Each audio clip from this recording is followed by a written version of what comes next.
ನಿನ್ನ ಹೆಣ್ಣು ಅಂದೋರಿಗೆ ಬುದ್ಧಿ ಇಲ್ಲ. ಏನು ಹೇಳು ನಿನ್ನ ಬಿಟ್ಟು ಬಾಳೋದಿಲ್ಲ.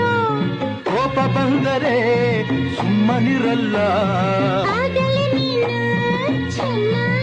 ಅಯ್ಯೋ ಏನು ಮಾಡಲಿ ಆ ದೇವರೇ ಬಲ್ಲ. ಚಂದಿರ ತಂದ ಹುಣ್ಣಿಮೆ ರಾತ್ರಿ, ಗಾಳಿಯು ತಂದ ತಣ್ಣನೆ ರಾತ್ರಿ, ಹಾಯಾಗಿ ನಾ ಮಲಗಿರಲು ಆ ಬಿಂದು ಹಾಸಿಗೆ ನನ್ನ ನೂಕಿತು.